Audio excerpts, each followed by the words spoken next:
Hope you all are safe at home. I am your EVS teacher Anu Kamar Rathod from Deep Jyoti School. आज मैं second class का third chapter our sense organs पढ़ाऊंगी. ठीक है, अब इसके मैं सबसे पहले क्या पढ़ाऊंगी? Hard words. स्पेशल यानी विशेष, फंक्शन कार्य, वर्ल्ड संसार, सेंस संवेदी, ऑर्गन्स अंग, टंग जीभ, साइट देखने, हियरिंग सुनना, स्मेल गंध, टेस्ट स्वाद और टच छूना या स्पर्श. ठीक है, क्योंकि ये हार्ड वर्ड्स आपको क्या कर देंगे, चैप्टर समझने में इजी आसान बना देंगे चैप्टर को. ब्यूटीफुल सुंदर, केयर देखभाल, चेक जांच करना, एग्जामिन यानी जांच परीक्षण एक तरह से, रेकमेंड्स सलाह है, स्पेक्टिकल्स नज़र का चश्मा, कॉन्टैक्ट लेंस नज़र सुधार के लिए लगाया गया प्लास्टिक का टुकड़ा. कॉन्टैक्ट लेंस क्या कहलाएंगे? नज़र सुधार के लिए लगाया गया प्लास्टिक का टुकड़ा. चश्मे पे होता है ना आपके. ऑप्टिशन चश्मा बेचने वाला. आई साइट नज़र, कहते हैं ना आपकी आई साइट कैसी है, वीक है या सही है या ज़्यादा वीक है, तो नज़र. ग्लासेस चश्मा, स्क्रिप्ट लिपि, रेज कुछ ऊपर उठाना. ठीक है ना. इसमें हार्ड वर्ड काफ़ी है क्योंकि चैप्टर भी थोड़ा सा बड़ा है. इसमें थर्ड चैप्टर आपका काफ़ी बड़ा है, तो इसमें आप हार्ड वर्ड काफ़ी हैं जो आपको अच्छे से पढ़ने हैं. रब रगड़ना, रिकग्नाइज माने पहचाना. रिकग्नाइज मतलब क्या है? पहचानना. हॉडक मतलब हॉर्न की आवाज़. चपिंग यानी चहचाना, चिड़ियों का चहचाना होता है ना वैसे. टिकलिंग टन टन की आवाज़, जैसे कॉइन गिर जाता है तो आवाज़ आती है ना वैसे. कॉइन मतलब सिक्का, साउंड मतलब आवाज़. अनप्लीजेंट नापसंद, नॉइज यानी शोर, विसल सिटी, ब्लेयर कर्कश, एक तो अच्छी आवाज़ होती है, एक कर्कश आवाज़ होती है ना वो. प्रॉब्लम समस्या. उसके बाद देखिए हियरिंग एड, बहरों के सुनने के सहायक छोटी सी एक मशीन होती है जिसे हेयरिंग एड कहते हैं. डेफ यानी बहरा. मैच स्टिक माचिस की तिल्ली. हेयर पिन बालों में लगाए जाने वाला एक पिन होती है. ठीक है ना. ईयरबड का मतलब है कान साफ करने की तिल्ली. ऑल फैक्ट्री का मतलब है सूंघने से संबंधित. ऑल फैक्ट्री सूंघने से संबंधित एक अंग है. मॉइस्ट हल्का गीला. वेदर चाहने और सावर खट्टा. बिटर कड़वा. स्वालो निगलना. सॉफ्ट मुलायम. सॉफ्ट मुलायम होता है. स्मूथ का मतलब होता है चिकना, न कि मुलायम. ठीक है ना. रफ का मतलब खुरदरा. ब्लंट मतलब जिसकी धार कम हो. शार्प यानी तेज धार वाला. फेदर पंख. सॉल ऑफ फिट तलवा. रिकंड का मतलब हो गया झुर्रीदार. स्किन देखी होना ना बूढ़े आदमियों की, उन पे क्या होती है? रिंकल्ड होते हैं ना, देखे होंगे. उसके बाद स्पीक कहना. फिजिकल चैलेंज्ड शारीरिक रूप से विकलांग. और सेंसिटिव का मतलब होता है संवेदनशील. ठीक है, तो ये आपका हार्ड वर्ड है. इसके बाद मैं आपको चैप्टर पढ़ाऊंगी. रिंकल्ड का मतलब होता है झुर्रीदार. कई कपड़े भी कपड़ों पे होते रिंकल्स पर पड़ जाते हैं, पर जो रिंकल होते हैं वो जो स्किन पे होते हैं उन्हें क्या कहते हैं? झुर्रियाँ. ठीक है, तो इस तरह से ये चैप्टर के मैंने हार्ड वर्ड आपको बता दिए हैं. उसके बाद आप चैप्टर पढ़ेंगे. थर्ड नंबर चैप्टर है आपका आवर सेंस ऑर्गन्स, हमारे संवेदी अंग. Sense organs each part of our body has a name and a special function. हमारी बॉडी का प्रत्येक भाग है, उसका एक नाम है और वो एक स्पेशल विशेष कार्य करता है. Some part help us know the world around us. Some part help us, और कुछ पार्ट हमारे चारों ओर के संसार को जानने में हमारी मदद करते हैं. These are called the sense organs. ये क्या कहलाते हैं? सेंस ऑर्गन्स कहलाते हैं. We have 5 sense organs. हमारे पास 5 सेंस ऑर्गन्स हैं. Eyes, ears, nose, tongue and skin. आँखें, कान, नाक, जीभ और त्वचा. These are sense of sight, hearing, smell, taste, touch respectively. ये हमें किस किस में मदद करते हैं? आइज़ हमारे देखने में मदद करती है, ईयर्स आपको सुनने में, नोज गंध के लिए, टंग स्वाद का पता करती है, और स्किन जो है आपको स्पर्श का या छूने का पता एहसास करवाती है। ठीक है, उसके बाद आप देखिए आइज सेंस ऑफ साइट। नज़र के लिए किसकी ज़रूरत होती है आपको? नज़र का जो आपको ज्ञान करवाती है वो कौन होती है? Eyes. Eyes help us to see the beautiful world. पूरे इस सुंदर संसार को देखने में आपकी आंखें मदद करती है। We see the world, birds, animals, flowers, trees and many other things with our eyes. हम अपनी आँखों के द्वारा पक्षियों को, पशुओं को, फूलों को, पेड़ पौधों को और अन्य बहुत सारी चीज़ों को देखते हैं। We should take good care of eyes to keep them healthy. हम अगर इसकी अच्छे से देखभाल करते हैं तो ये अच्छी रहती है, हेल्दी रहती हैं, स्वस्थ रहेंगी। तो we should get our eyes checked regularly. हमें अपनी आँखों की जांच नियमित रूप से करवानी चाहिए। The doctor examines the eyes and recommends the required pair of spectacles. और डॉक्टर से हमें अच्छे से परीक्षण करवाना चाहिए, और अगर ज़रूरत हो डॉक्टर अगर हमें सलाह दे कि आप इस पर आँखों पर चश्मा चढ़वा लें तो हमें चश्मा लगवा लेना चाहिए। उसके बाद है आपका next, this help the person to see things properly.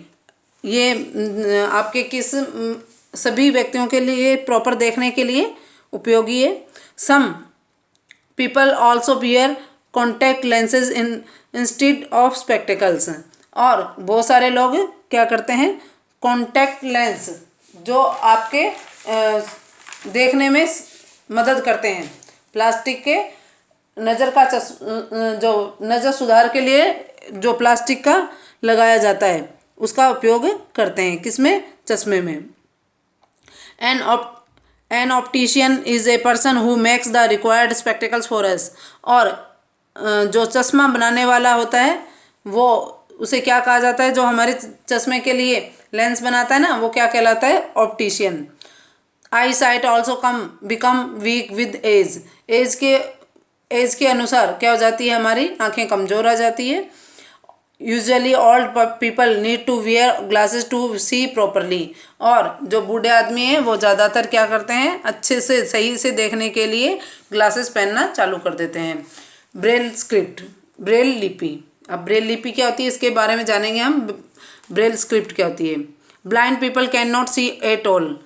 जो अंधे होते हैं वो देख नहीं पाते हैं, तो उनके लिए कुछ भी देख नहीं पाते हैं। But it does not mean that they can not read और राइट। लेकिन इसका मतलब ये नहीं है कि वो पढ़ नहीं सकते हैं और लिख नहीं सकते हैं। They use their sense of touch to feel the different pattern of raised dots to read and write. अब क्या है कि कुछ ऐसे लेकिन वो क्या कर सकते हैं? किसी को छूकर फील कर सकते हैं जो डिफरेंट पैटर्न बनाए गए हैं डॉट्स के, और उनको पढ़ सकते हैं और उन्हीं के द्वारा लिख सकते हैं। This system use to blind people for reading and writing is called Braille. जो ये अंधों के लिए पढ़ने और लिखने के लिए जो हमने सिस्टम यूज़ किया है उसे क्या कहा जाता है? ब्रेल। ठीक है, ये ऐसे लिखा होता है। देखो इसमें ए है तो इसमें एक डॉट क्या है? उभरी हुई रहती है। रेज का मतलब होता है उभरी हुई, ठीक है ना। बी दो डॉट इसमें इस तरह से बी है, और इसमें सी दो डॉट तो इसमें भी है, पर ये इस तरह से, इसमें सी इस तरह से, ई इस तरह से, ऐसे एफ ऐसे डॉट दिए होते हैं। ये एक डॉट ऐसे उभरा हुआ आता है, जब छूते हैं तो टच करते हैं तो हमें पता चल जाता है ये ए है। जो अंधे होते हैं, हमें नहीं, जो अंधे होते हैं उन्हें पता चल जाता है। ठीक है, तो इस तरह से है ये आपके। फिर उसके बाद देखिए, we should wash our eyes with cold water 2 to 3 times a day। हमें क्या करना चाहिए? 2 या 2 से अधिक बार ठंडे पानी से अपनी आँखों को धोना चाहिए हमेशा। Never rub your eyes with dirty hands. अपनी आँखों को गंदे हाथों से कभी भी नहीं रगड़ना चाहिए। डू यू नाउ, आप जानते हैं Braille script was developed by Louis Braille in the year 1824। Braille script कब उसका विकास हुआ और किसने किया? लुइस ब्रेल ने किया। और कब किया? 1824 में, 1824 में इसका आविष्कार कर दिया गया। ठीक है, अब दूसरा सेंस ऑर्गन है हमारा ईयर। क्या है? ईयर्स। तो इसमें ईयर्स में पढ़ेंगे हम ईयर्स ऑफ द हियरिंग। ये किस काम आता है? सुनने के लिए काम आता है।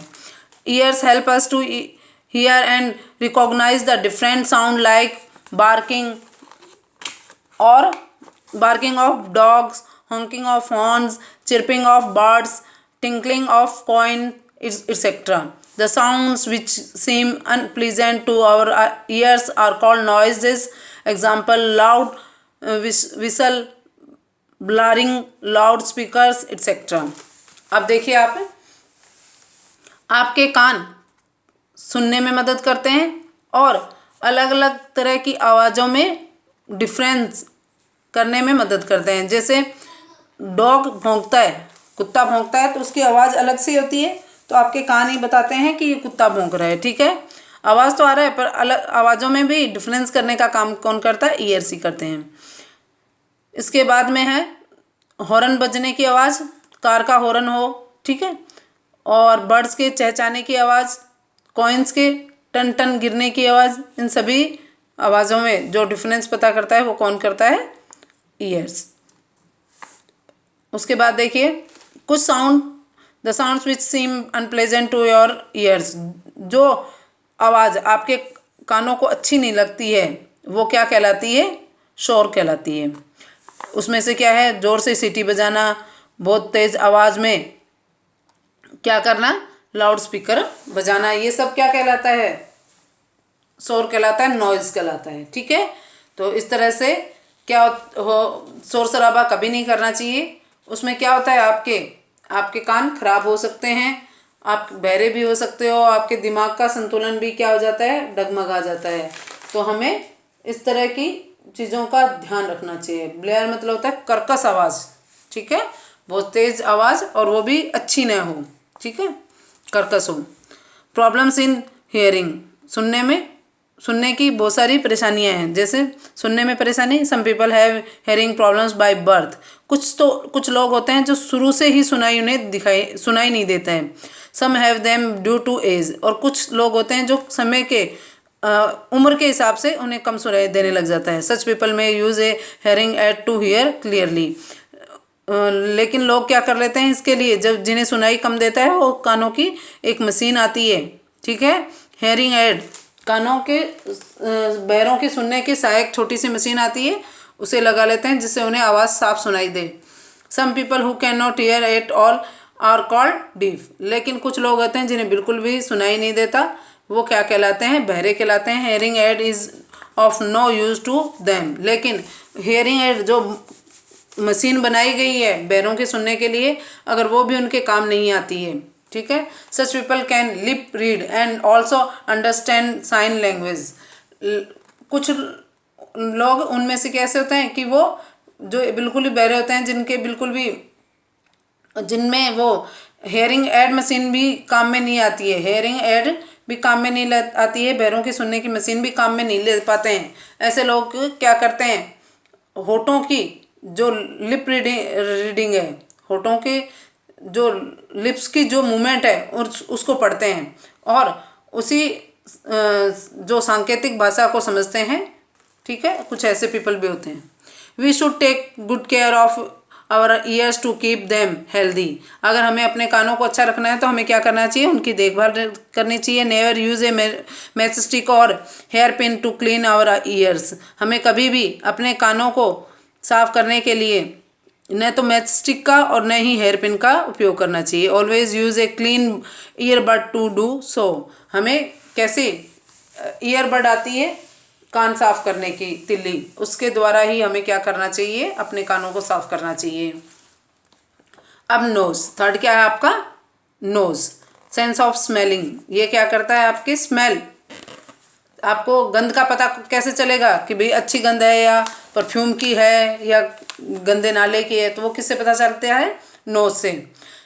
We smell with our nose. हमें क्या गंध का पता नोज से चलता है।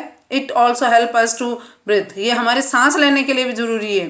There are olfactory nerve cells in our nose. हमारी नाक में और ऑल्फैक्टरी नर्व्स होती हैं नर्व्स की सेल्स होती हैं जिससे हमें पता चलता है गंध का, स्मेल का। These cells are kept moist and these के पिकअप स्मेल्स। वो बहुत ही क्या होती है, मोस्ट यानी थोड़ी चिपचिपी सी होती हैं, ठीक है। मॉइस्ट यानी हल्का गीला सा होता है अंदर की, और आप नोज जो होती है बिल्कुल हल्की सी गीली सी होती है।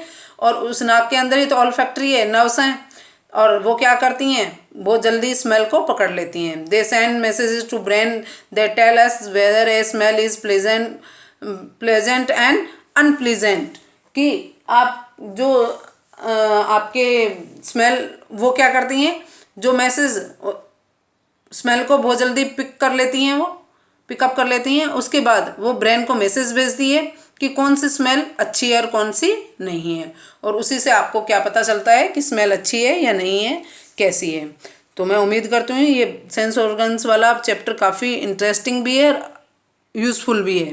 तो इसलिए आप इस चैप्टर को अच्छे से पढ़ें और इस चैप्टर को अच्छे से, इस वीडियो को सुने, और आपको जो इसमें बताया गया है उन हार्ड वर्ड्स को आपको लिखना है, लर्न करना है और बुक में अपने चैप्टर को रीड करना है। और जो भी कोई प्रॉब्लम हो तो आप मुझे लिखकर भेज दें कि ये यहाँ से मैम एक बार और रिपीट करवा दीजिए, या मुझे कोई वर्ड्स नहीं समझ में आया, उसका मीनिंग नहीं आ रहा है, तो वो भेज दीजिए, मैं उसका आपको अर्थ बता दूँगी। इसके अलावा आपको इस वीडियो को 2 या 3 बार देखना है, और आपको पसंद आए तो इस वीडियो को लाइक करना है। Thank you.